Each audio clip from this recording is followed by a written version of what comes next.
which all three of us were kind of hearing about as information was coming. I know Brian Alvarez had some stuff.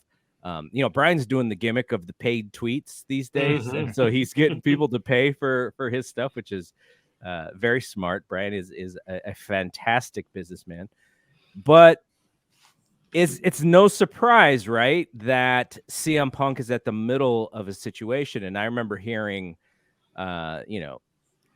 during the week of this, which is 100% positive, that there was a little bit of worry about doing this big show and having all these guys together.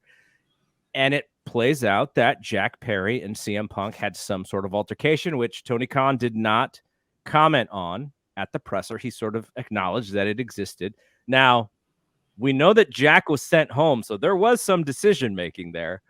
And from everything we know, it was right in front of Tony. So, whatever the investigation is, the investigation. I think he was there. So, but I mean, all that being said, we just should mention that. And I guess my first question, and Paul, you can go first here, is I think there is going to be an attempt, and maybe even this is the actual reality, to sort of babyface Punk in this scenario. The original report that we saw was pretty negative to him, or not really negative, but was clearly trying to portray him in a good light. And then the other reports that came out, there looks to be some blame to be made with Jack Perry. He pointed to the camera and mentioned the real glass thing, which he was told, supposedly, according to the reports, to not mention. And he did. And then when Punk mentioned it to him as he finished his match, then that's where the altercation ensued. In some instances, we've seen that maybe Punk put a chokehold on him, but then Miro said that might have been BS. So that is the information that is out there. And I guess, just let you go first, Paul. Mm-hmm. What do you think about this idea that maybe Punk was not the bad guy here, which seems to be what the story is trying to say? Well, my first instinct before I even knew about the altercation, like just watching the pre-show match happen live and hearing Jack Perry made that comment, like I was like, that was stupid. Like whether or not he was told that he couldn't do it or not, like what a dumb comment to make, because best case scenario is you're going to worst case scenario, you're going to rile up Punk on the biggest day of the company's life. And I mean, best case scenario, it was okayed with Punk, and it was just an inside line that most of the audience watching isn't even going to get.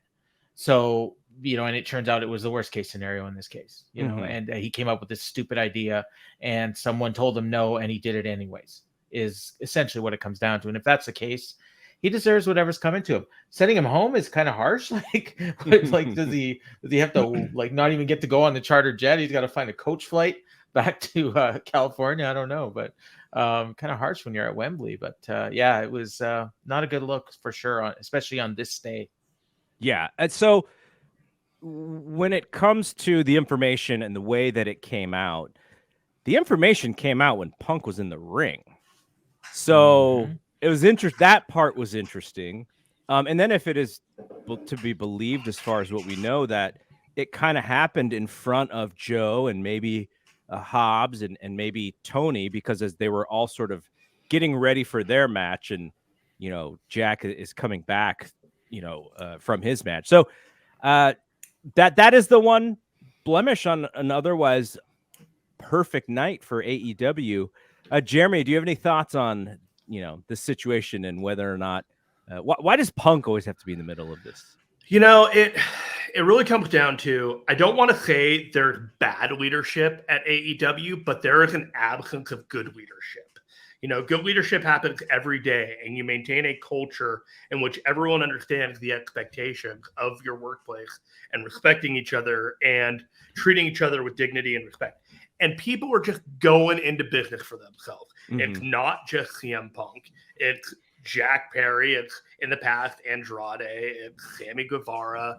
It's all of these different individuals that are coming in and coming out. And if CM Punk is a leader, he needs to act like a leader at all times and change his leadership style so that he is a leader to the people who don't want to follow him as well as the people who do.